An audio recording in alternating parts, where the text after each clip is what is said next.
कैसे हैं आप सभी लोग। उम्मीद करते हैं आप सभी लोग स्वस्थ और मस्त होंगे। दोस्तों आप वो लोगों को बताने वाला हूं कि यूपी टेबलेट मोबाइल योजना जो सरकार दे रही है फ्री में सभी स्टूडेंट को, सभी छात्राओं को। तो टेबलेट किस तरीके से आप लोगों को मिलेगा, क्या है, मिलेगा कि नहीं मिलेगा, मिलेगा तो किस क्या प्रक्रिया होगी, क्या आपका प्रोसेस रहेगा, सब कुछ इस वीडियो में बताने वाला हूँ।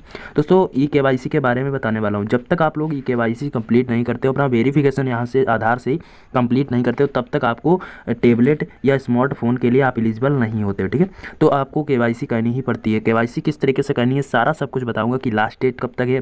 केवाईसी जिनकी नहीं हो पा रही है, बहुत सी प्रॉब्लम्स आ रही हैं कि वहाँ पर जैसे ही वो सर्च वाले ऑप्शन पर क्लिक करते हैं तुरंत ही उनका कॉलेज नेम या कुछ भी क्या हो जाता है, चला जाता है, गायब हो जाता है। तो उन लोगों को किस तरीके से केवाईसी अपनी कंप्लीट करनी है, क्या प्रोसेस है, सारा सब कुछ बताना है। दोस्तों चैनल पर नए हैं तो चैनल को भी सब्सक्राइब कर देना है, वीडियो अच्छी लगे तो वीडियो को लाइक कर देना है। लाइक करने में आप लोग बहुत ज़्यादा कंजूसी करते हो और दोस्तों चैनल को भी सब्सक्राइब नहीं करते हो, क्योंकि इस तरीके की वीडियो आप लोगों को मिलती रहती हैं। ठीक है, आपका ही फायदा है, मेरा कुछ नहीं होता। ठीक है दोस्तों, यहाँ पर सब कुछ दिखाया कि मैंने पिछले साल का लिया है और यहाँ पर बताया गया है कि यहाँ पर जो भी नोडल संस्थान थे उनमें लाभार्थियों को टेबलेट स्मार्टफोन वितरित कार्रवाई कराई गई थी। जो योजना होती है स्वामी विवेकानंद योजना होती है, जिसके अंतर्गत क्या होता है, डिजी शक्ति पोर्टल के माध्यम से आधार प्रमाणीकरण कराए जाने से संबंध में होता है कि आधार प्रमाणी पर कराया जाता है और स्वामी विवेकानंद की योजना के तहत केवाईसी कराई जाती है। तो दोस्तों यहाँ पर महोदय लिखा हुआ है कि टेबलेट स्मार्टफोन तब जाकर आप लोगों को मिलेगा। क्या प्रोसेस रहता है ई केवाईसी का। सबसे पहले क्या होता है, डाटा भेजा जाता है और वहाँ पर कहा जाता है कि सभी बच्चों से ई केवाईसी कराओ, वेरीफाइड कराओ। जब ई केवाईसी हो जाती है तो सारी लिस्ट आ जाती है जिन लोगों की, जिन छात्रों की, स्टूडेंट की आधार वेरिफिकेशन हो जाता है, कंप्लीट हो जाता है, तो उस लिस्ट में आप लोगों का नाम होता है जिनकी केवाईसी हो जाती है। उस लिस्ट को कॉलेज वाले आगे की ओर भेजते हैं और वहाँ से जो डाटा देखा जाता है कि जो भी पात्र होते हैं, छात्र लाभार्थी होते हैं, तो उनका डुप्लीकेसी रोकने और आधार प्रमाणीकरण कराए जाने वाले निर्णय लिया जाता है। ठीक है, तो उनका जैसे ही आधार प्रमाणीकरण हो जाता है उसके बाद डाटा भेजा जाता है। एक लिस्ट आती है जिसमें सारे स्टूडेंट का नाम होता है जो भी एलिजिबल होते हैं और उन लोगों को टेबलेट दिया जाता है। ठीक है, तो ये हो गया आपका प्रोसेस। तो आप लोगों को जल्दी ही बताते हैं, ज़्यादा बकवास ना करते हो, वीडियो करते हैं स्टार्ट और आपको बताते हैं कि ई केवाईसी आप लोगों को किस तरीके से करना है। ठीक है, क्योंकि यूट्यूब में बहुत ज़्यादा लोग बताते हैं घुमा फिरा कर, लेकिन मैं आप लोगों का समय टाइम नहीं बर्बाद करना चाहता हूँ। ठीक है, क्योंकि आप लोग जो हैं, आप लोगों का टाइम बहुत ही ज़्यादा महत्वपूर्ण है। ठीक है, तो ई केवाईसी आप लोगों को किस तरीके से करना है, क्या प्रोसेस रहता है, सारी प्रॉब्लम्स के बारे में बताऊँगा। सारी प्रॉब्लम आपकी सोल्व होगी। अगर आपकी कोई भी अदर प्रॉब्लम है, अगर आप इसमें ना हो पाए तो आप कमेंट कर दीजिएगा, मैं आपका रिप्लाई तुरंत दूंगा। ठीक है, तो दोस्तों सबसे पहले आपको गूगल या क्रोम पर आ जाना होता है। गूगल या क्रोम पर आ जाने के बाद आप लोग यहाँ पर, जैसे मैं गूगल या क्रोम पर आ जाना है, आप लोगों को भी सर्च वाले आइकन में यहाँ पर डिजी शक्ति का पोर्टल आप लोगों को सर्च करना है। ठीक है, डिजी शक्ति यहाँ पर लिख देना और डिजी शक्ति इस तरीके का आपका ओपन हो जाएगी, फर्स्ट वाली जो वेबसाइट रहती है। ठीक है दोस्तों, तो आप लोग देख चुके होंगे यहाँ पर डिजी शक्ति वाली पहली वेबसाइट आ चुकी है। ठीक है, तो पहली साइट पर जैसे आप क्लिक करेंगे यहाँ पर, जो कि गवर्नमेंट ऑफ उत्तर प्रदेश के द्वारा रहती है, फर्स्ट वाली वेबसाइट पर जैसे यहाँ पर मैं आ जाता हूँ, यहाँ पर आने के बाद आप लोगों को पूरा प्रोसेस दिखाता हूँ, पूरा है आपको यहाँ से यहीं से करके दिखाता हूँ। ठीक है, तो यहाँ पर जो एड आ जाता है इसको आप कट कर सकते हैं इस तरीके से। ठीक है, और जो ब्लैक वाला आइकन होता है यहाँ पर, मेरी पहचान पोर्टल के माध्यम से ई केवाईसी करना, इस पर जैसे ब्लैक वाले पट्टी पर क्लिक करते हैं यहाँ पर आपका आ जाएगा। ठीक है, तो जैसे ये मैं आपको दिखाने वाला हूँ, यहाँ पर आप लोग इंग्लिश में कर सकते हैं और यहाँ पर जो जैसे कि आपका यूनिवर्सिटी लिखा है, ज़्यादा से ज़्यादा मैं आईटीआई वालों को बता रहा हूँ कि आईटीआई वालों को ही टेबलेट मिलता है। ठीक है, तो आपकी जो भी यूनिवर्सिटी रहती है, जैसे लखनऊ ऑफ यूनिवर्सिटी होती है, कोई भी आपकी यूनिवर्सिटी है जो भी है, आप यहाँ से डाल दीजिए। जहाँ पर आप लोगों को आईटीआई वालों को क्या लिखना है, यस लिखना है, टी स्टेट आपको यहाँ पर जैसे सर्च करोगे। ठीक है, तो यहाँ पर आप लोग दें इस तरीके से स्टेट। ठीक है, जैसे आप स्टेट सर्च करते हो, स्टेट वोकेशनल ऑफ रहोगे कि state council for vocational training, state search करोगे तो ये वाला लाभ दिया जाता है। ठीक है, तो जो भी आपको रहता है आप यूनिवर्सिटी सर्च कीजिएगा, कॉलेज और इंस्टीट्यूट का नेम आपका आ जाएगा। यहाँ पर कॉलेज इंस्टीट्यूट जो भी रहता है यहाँ पर आप सर्च कर सकते हैं, जैसे मैं कर लेना आप लोग। और इतना करने के बाद आप लोगों, अब आपको अपना रजिस्ट्रेशन नंबर जो रहता है, इनरोलमेंट नंबर रहता है, उसको आप फिल कर दीजिएगा। ठीक है, अब एक जो कैप्चा कोड रहता है यहाँ पर इंटर कर दीजिएगा, इंडियन है। यहाँ पर जो सर्च वाला आइकन है इस पर जैसे आप क्लिक करेंगे, नेक्स्ट पेज पर आप लोग आ जाएंगे, आपका सारा डिटेल यहाँ पर देखने को मिलेगा।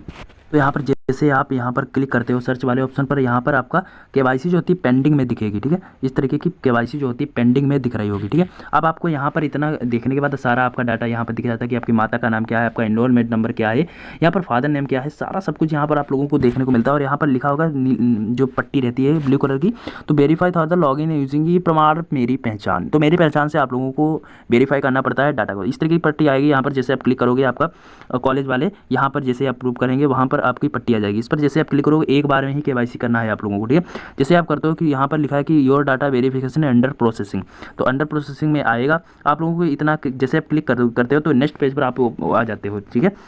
मेरी पहचान के पोर्टल पर आओगे। यहाँ पर मेरी पहचान के पोर्टल पर आने के बाद आपको यूज़र नेम अपना बना लेना है, ठीक है। पासवर्ड आपको क्रिएट करना है। अगर आपको पासवर्ड नहीं पता है तो आपको पासवर्ड नहीं बना तो फॉरगेट पासवर्ड पर करोगे तो आपका पासवर्ड यहाँ पर क्रिएट हो जाएगा। साइन इन पर क्लिक करोगे, यूज़र नेम डालोगे किस तरीके से, जैसे मेरा नाम अचल है, ठीक है, अचल 1 2 3, ठीक है। इस तरीके से आप कर सकते हो। या आप यूज़र नेम का जो रहता है कि आप अपने अंक, जैसे आपका नाम विशाल है, ठीक है, तो विशाल करके आप लोग अपने मोबाइल नंबर होता है उसके 4 अंक आप लोग डाल सकते हैं, ठीक है। तो विशाल 6388 ये आपका यूज़र नेम रहता है, ठीक है। तो इस तरीके से आप यूज़र नेम डाल सकते हैं। पासवर्ड जो इस तरीके से पासवर्ड बना देते हो, साइन इन कर देते हो आप लोग, इस तरीके से नेक्स्ट पेज पर ओपन आ जाओगे, ठीक है। तो नेक्स्ट पेज पर जैसे आप आ जाते हो, साइन इन पर क्लिक करने के बाद इस तरीके का आएगा, ठीक है। ई पहचान से, मेरी पहचान से आपको करना पड़ेगा। अब आपका यहाँ पर मोबाइल नंबर जो रहता है यहाँ पर फिल करना है, वही मोबाइल नंबर जो आपका आधार से लिंक है, आपके मोबाइल नंबर जिस पर OTP आ जाए सो अच्छा से, ठीक है। तो मोबाइल नंबर के यहाँ पर जनरेट OTP करोगे। जैसे आप जनरेट OTP करते हो यहाँ पर OTP आ जाएगा। अब आपको OTP डालने के बाद आपको OTP हो गया, आपको जेंडर वगैरह आपको सेलेक्ट कर लेना है, आपकी जो डेट ऑफ बर्थ है वो सेलेक्ट कर लेनी है, जो भी आपकी पड़ी हुई थी। यूज़र नेम जो भी आपने क्रिएट किया था वहाँ पे वो आपको डाल देना है, ठीक है। और यहाँ पर इतना सारा सब कुछ करने के बाद जो भी आपको मांग रहा है वो करने के बाद आप लोग जैसे ही आप लोग नेक्स्ट वाले यहाँ पर कैप्चा कोड आएगा, कैप्चा कोड, यूज़र नेम वगैरह और आपका पासवर्ड जो सेलेक्ट किया था, पासवर्ड जो आपने क्रिएट किया था वो आपको डालने के बाद आपको नेक्स्ट वाले ऑप्शन पर क्लिक करोगे। जैसे आप नेक्स्ट पर क्लिक करते हो जो 8वां स्टेप आपका रहता है वहाँ पर आधार वेरिफिकेशन वाला आ जाएगा। तो आधार के आपके आधार के मोबाइल नंबर पर यहाँ पर लिखा कि OTP आएगा, मोबाइल सेलेक्ट करना है या ईमेल, आप लोग किस पर OTP चाहते हैं उसको आप सेलेक्ट करोगे। अगर आप मोबाइल नंबर पर चाहते हो तो मोबाइल नंबर पर क्लिक करोगे और आपका ये जो आधार नंबर आएगा यहाँ पर OTP आपको फिल कर देना है सो अच्छा, ठीक है।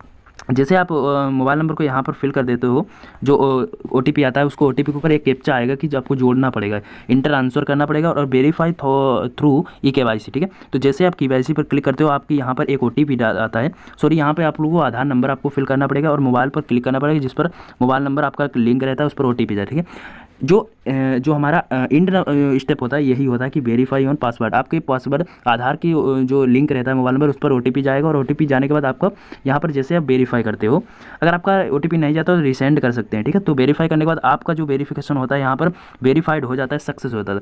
अब आप लोगों को यहाँ पर इस तरीके से आपकी वेरीफाइड हो जाएगा, स्टेटस आपका वेरीफाइड दिखने लगा, कब हुआ है क्या हुआ है, ठीक है, लास्ट डेट कौन सी थी, कब किया था, सारा सब कुछ डाटा यहाँ पर आपको देखने को मिल जाता है, ठीक है। तो दोस्तों इस तरीके से आप लोग अपने मोबाइल से टैबलेट या स्मार्टफोन का KYC कंप्लीट कर सकते हो, अपना स्टेटस वेरीफाइड कर सकते हो। बहुत से लोगों को अभी भी प्रॉब्लम क्या आ रहा है मैं आपको बताऊंगा, ठीक है।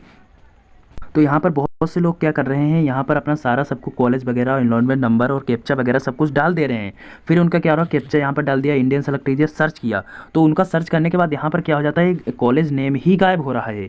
अभी जो हाल ही में बात कर रहा हूँ, बहुत से हमारे ITI में जो हो रहा है यही हो रहा है कि कॉलेज नाम का ही हो रहा है। तो यहाँ पर आप लोग डरे नहीं, आपका जो काम चल रहा है, ठीक है, डाटा पर। अगर आपका डाटा क्या होता है कि सरकार देखती है कि कहीं आप PA कर रहे हैं और साइड में आपने क्या कर ली, ITI कर ली, ठीक है, या आप अदर कोर्स कर रहे हैं, तो यहाँ पर क्या हो सकता है कि आपने हो सकता है BA में मोबाइल या स्मार्टफोन ले रखा हो, ठीक है, और आपने ITI में भी फॉर्म भर दिया है टैबलेट और स्मार्टफोन का। अब आपको दोनों जगह तो मिलेगा नहीं, मिलेगा तो एक ही जगह, सरकार का लाभ एक ही जगह आप ले पाओगे, ठीक है। तो उसका डाटा जो मैच करने का प्रोसेस रहता है वो मैच करता है कि डाटा मैचिंग करता है कि कहीं आपने लिया तो नहीं है अदर जगह। अगर आपने नहीं लिया है तो आपका यहाँ पर तुरंत ही आ जाएगा, ठीक है। तो इस तरीके से वो देखता है सरकार होशियार है, वो देखती है कि आपने कहीं लिया तो नहीं है, ठीक है। तो आप लोग लैपटॉप से कराइएगा, कंप्यूटर से कराइएगा, CSC केंद्र पर जाकर के आप लोग करा सकते हैं, ठीक है। अगर आपका नहीं होता है तो कमेंट करिएगा, मैं आपको सोल्यूशन उसका बताता हूँ, ठीक है। तो आप लोगों का हो जाएगा, कॉलेज या इंस्टीट्यूट का नेम गायब नहीं होगा, जल्दी से जल्दी आप लोग कर लीजिएगा। जो लास्ट डेट है आप लोगों की अप्रैल में, आप लोग अप्रैल तक आप लोग करा लीजिए, 15 अप्रैल तक मैं कह रहा हूँ, ठीक है। तो जैसे अप्रैल तक 15 अप्रैल तक आप लोग करा लेंगे, जितनी जल्दी आप लोग करा लेंगे आपकी लिस्ट आगे की ओर चली जाएगी और आपका जल्द से जल्द आपका टैबलेट स्मार्टफोन मिल जाएगा, ठीक है। और वहाँ पर आपकी लिस्ट आ जाएगी, लिस्ट आपके जो कॉलेज होता है उसके गेट पर चिपका दीजिए, आप लोग भी अपने वेरीफिकेशन को कंप्लीट कर पाएंगे। तो मेरा भी यहाँ पर वेरिफिकेशन कंप्लीट है, मैं आप लोगों को दिखा दूँ कि KYC स्टेटस मेरा भी वेरीफाइड दिख रहा है, ठीक है। तो दोस्तों अगर आप भी KYC नहीं किए हैं तो कर लीजिएगा जल्दी से जल्दी, और आपकी डिटेल जो होती है वेरीफाइड होने के बाद ही आपको टैबलेट दीजिएगा, नहीं तो नहीं मिलेगा, ठीक है। तो जल्द से जल्द तो आप लोग भी अपने आधार की केवाईसी को कंप्लीट कर लीजिएगा। और ऐसी ही वीडियो अमेजिंग देखनी है तो चैनल को भी सब्सक्राइब कर दीजिएगा, और भी वीडियो आपको मिलती रहेंगी अगर आप सब्सक्राइब किए होंगे चैनल को। और आपको न्यू जानकारी सरकार की तरफ से कोई भी योजना आती है, कुछ भी आता है, लाभ आता है, आप लोगों को तुरंत ही आप लोगों को अपडेट मिलती रहेगी। ठीक है, तो मिलते हैं नेक्स्ट वीडियो में एक नए वीडियो के साथ। तब तक के लिए धन्यवाद, टाटा बाय बाय, जय